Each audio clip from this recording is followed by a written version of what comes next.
Ravi de vous retrouver pour ce nouveau numéro du Dessous des cartes. Aujourd'hui, nous démarrons cette émission à Shenzhen, ville chinoise dont Pékin aime à faire la vitrine de sa nouvelle grande spécialité, les Smart Cities, ou villes intelligentes qui, grâce à la 5G, transformeraient la vie des habitants en véritable paradis. Meilleure santé grâce au dossier médical partagé, moins de trafic grâce aux caméras de surveillance interconnectées, moins d'insécurité pour les mêmes raisons. Le tout, bien sûr, au prix d'une surveillance généralisée et de ce qu'on appelle la reconnaissance faciale. La 5G est au cœur de la stratégie chinoise des Smart Cities qu'elle vante au monde entier. Ce n'est pas seulement ce que nous allons vous raconter aujourd'hui. Cartes à l'appui, nous allons vous expliquer cette nouvelle technologie, la 5G, qui permet une hyperconnectivité accélérée et qui fait l'objet d'une guerre technologique entre la Chine et les États-Unis. La 5G, une guerre qui nous concerne car elle oblige le reste du monde, chaque pays, à se positionner. Et cette histoire, vous allez le voir, elle part bien sûr de notre addiction au téléphone portable. Nous voici en 1983. Le géant américain Motorola présente le premier téléphone mobile, un objet de luxe. En 1990, les Européens inventent la norme GSM, la 2G, base de la révolution du portable, vite copiée en Asie. En 2000, la 3G mène au smartphone, l'ordinateur de poche. En 2009, la 4G multiplie par 50 la rapidité de transmission. Le nombre de portables explose. Aujourd'hui, on compte plus d'un abonnement mobile par habitant de la planète, de quoi faire la fortune des géants de la Silicon Valley comme Apple, leader des smartphones aux États-Unis et troisième en Europe, du coréen Samsung, premier en Europe et deuxième aux États-Unis, ou du chinois Huawei, leader sur son propre marché et deuxième en Europe, et acteur clé de cette histoire, nous y reviendrons. Ces standards technologiques étaient jusqu'ici créés, imposés par l'Occident et surtout par les États-Unis, leur permettant de contrôler au passage la plupart des communications mondiales via leur agence de renseignement électronique, la NSA, et leurs alliés des Five Eyes, Canada, Royaume-Uni, Australie, Nouvelle-Zélande. Alors venons-en à la 5G. Elle promet d'être 10 fois plus puissante que la 4G. Mais l'enjeu n'est plus seulement celui de la communication rapide, c'est surtout de permettre l'interconnectivité des objets et des services, accélérant, on l'a dit, la voie vers la télémédecine, les compteurs énergétiques autonomes, les robots industriels en réseau, les villes intelligentes ou encore les véhicules sans conducteur. Eh bien, pour la première fois, ce standard est en train d'être écrit et dominé non pas par l'Occident, mais par un groupe chinois, Huawei, entreprise privée en symbiose avec le régime.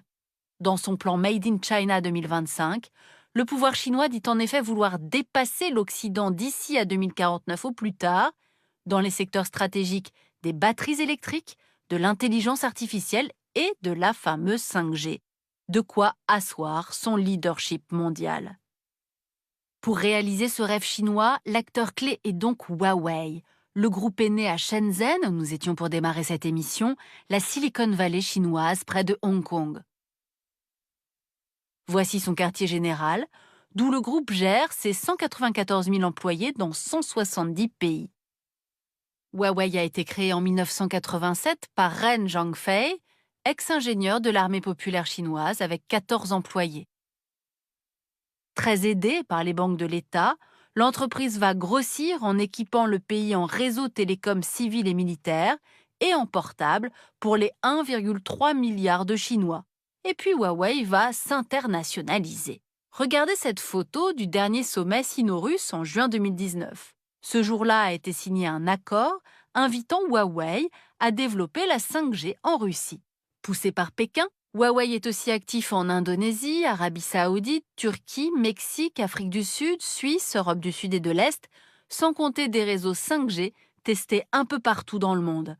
En 2019, Huawei devient le premier groupe d'électronique mondial en chiffre d'affaires, 122 milliards de dollars, devant Samsung et Apple. Il détient 29% du marché mondial, 34% en Amérique latine et 43% en Asie-Pacifique.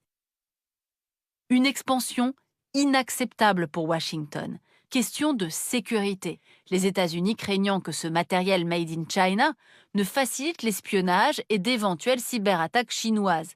Question commerciale aussi. aucun grand groupe de télécom américain comme AT&T et Verizon ne maîtrisant toute la technologie de la 5G. Dès janvier 2018, Trump interdit donc toute vente de technologie américaine à Huawei, laquelle est pourtant très dépendante du système d'exploitation Android de Google, de Facebook ou des puces conçues par Intel, Broadcom et Qualcomm. Par ailleurs, en décembre 2018, Washington exige du Canada qu'il arrête Meg Wanzhou, directrice financière du groupe Huawei et fille de son fondateur lors d'une escale à Vancouver, l'accusant d'affaires illégales avec l'Iran. En représailles, Pékin a procédé à l'arrestation puis emprisonné 2 Canadiens travaillant en Chine. En mai 2019, Trump bannit de fait Huawei et ses fournisseurs des futurs réseaux 5G américains.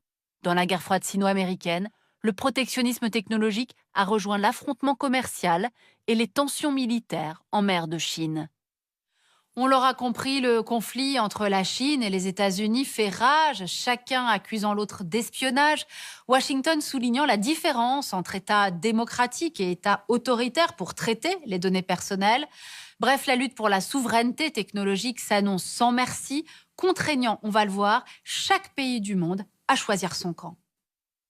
Dès les annonces de Trump demandant le boycott de Huawei, certains alliés historiques des États-Unis, Australie, Nouvelle-Zélande, Japon, Taïwan, ont interdit le groupe chinois. D'autres, Inde, Canada, Brésil, Vietnam, Singapour et Israël, sont sur le point de suivre pour ne pas compromettre leurs liens avec les États-Unis. Alors arrêtons-nous sur le cas particulier de Taïwan. La petite Chine, ennemie de la grande, produit d'énormes quantités de semi-conducteurs indispensables à la 5G, et ce, pour le monde entier. Sauf que dès mai 2020, le géant taïwanais TSMC a stoppé toute livraison de ses puces ultra sophistiquées à Huawei, soit 20% de son marché. Et peu après, TSMC s'est engagé à construire l'une de ses méga-usines en Arizona, de quoi renforcer les liens Taipei-Washington et irriter Pékin. Mais d'autres alliés asiatiques des États-Unis, comme la Thaïlande ou la Corée du Sud, refusent de se fâcher avec Huawei. Grâce à son géant Samsung, la Corée du Sud, pays le plus avancé sur la 5G, ne souhaite se brouiller ni avec son protecteur américain, ni avec son grand voisin et client chinois. Alors venons-en maintenant à l'Europe, particulièrement divisée sur le sujet Huawei. Au Royaume-Uni, le débat sur la 5G a été le plus politisé. Londres a en effet d'abord donné à Huawei un accès limité à son infrastructure 5G, d'autant que le britannique Vodafone, 3e opérateur télécom mondial, l'utilise sur de nombreux réseaux européens. Mais à l'été 2020, volte-face, Londres, membre des Five Eyes, suit Washington et devra avoir banni tout équipement Huawei d'ici 2027. Voyons maintenant l'Allemagne, autre membre de l'OTAN. En 2020, la 5G divise la coalition au pouvoir. Si les sociodémocrates du SPD sont pour l'interdiction de Huawei, Angela Merkel ne veut pas froisser Pékin, son premier partenaire commercial. La Pologne, la Lituanie, la Lettonie, de leur côté, souhaiteraient que l'OTAN et l'Union européenne décident d'une position commune. D'autres, Hongrie, Slovaquie, Espagne, Portugal, ne comptent pas revenir sur leur feu vert donné à Huawei et prendre du retard sur la 5G. Quant à la France, elle a autorisé de manière limitée les opérateurs utilisant déjà la technologie chinoise pour 3 à 8 ans maximum, mais l'exclut des cœurs de réseau et de la région parisienne. De plus, Paris invite les opérateurs télécoms à ne pas choisir la 5G Huawei. Cette cacophonie européenne explique l'indécision de Bruxelles. Pas de veto global, mais prière aux États membres de réduire leur dépendance face à un seul fournisseur chinois.